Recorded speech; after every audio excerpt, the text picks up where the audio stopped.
ఆయన పరిస్థితి. అయినా దేవుడు కాపాడుకుంటూ వచ్చాడు. సువార్త ప్రకటించే సంఘానికి కష్టాలు ఎదురవుతాయి.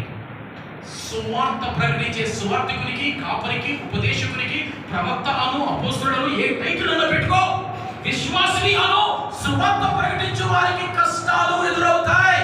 అయితే గుర్తుపెట్టుకో, ఈ 2 వచనాలు చెప్తున్నాయి, దేవుడు కాపాడుతూనే ఉంటాడు. కడదాకా దేవుడు కాపాడుతూనే ఉంటాడు. మనం ఎందుకు సామాన్యంగా సువార్త ప్రకటించండి? మీరు ఇక్కడే ఉన్నారు, పెద్దగా తిరగరు. నేను ఈ సువార్త పని మీద తిరగబోతును. ప్రతి చోట కూడా అన్నా కాస్త తగ్గించనా, కాస్త తగ్గనా, రోజులు బాగలేదనా అన్న, నీకు ఎవరు నిన్ను బెదిరించలేదన్నా, నీకు బెదిరింపు కాసు రాలేదన్నా.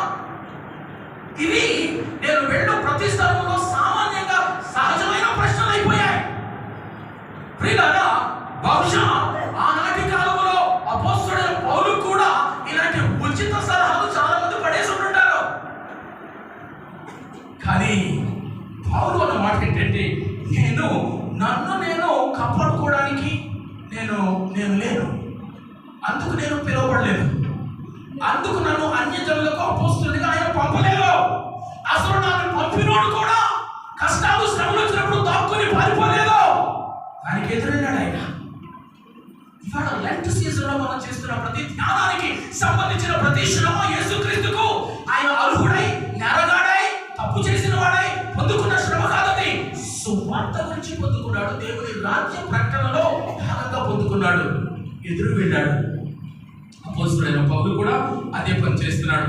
ఈ దినాల్లో ఈ సంఘములు ఎవరైనా పక్కా మీకు సువార్త చెప్తే ఏమంటదు?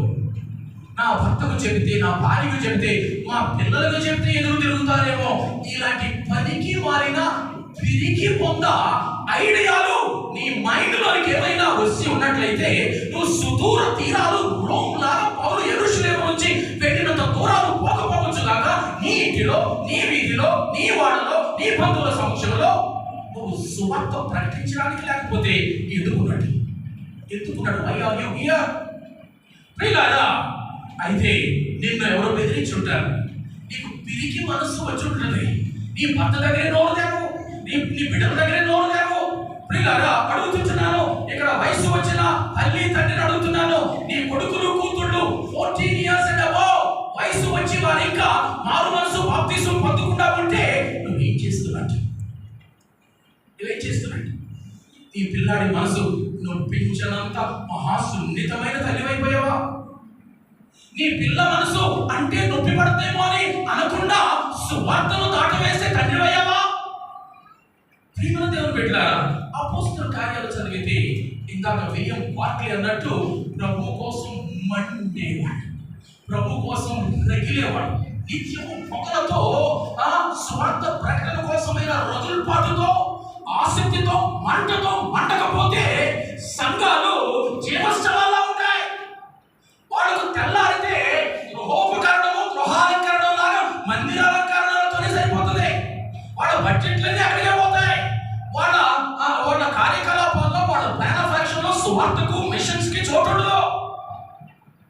మన పూర్వీకులు ఏం చేశారు, మనం ఈరోజు ఏం చేస్తారు? ఎందుకు అపోస్తలుల కార్యాలు మీరు ధ్యానం చేయడానికి నిర్ణయించుకున్నారు అనేది ఆలోచించాలి. రిస్క్ తీసుకున్నాం ప్రియులారా, ప్రభు కోసం చిన్న రిస్క్ తీసుకున్నాం. ఒక విషయం చెప్పనా, ప్రభు నిన్ను తీసుకోవాలి అని ఆయన నిశ్చయించే వరకు నిన్ను కాగుతున్న నూనెలో వేసిన ఎవడు నేను చంపలేడు. హల్లెలూయా, చంపలేడు. నువ్వు అంటావు వాడు నేను చంపాడని, లేదు, ప్రభువు నీ సమయాన్ని ముగించి తీస్తున్నాడు. అలా కాకపోతే కాగుతున్న నూనెలో పడిన చివరి గ్రంథం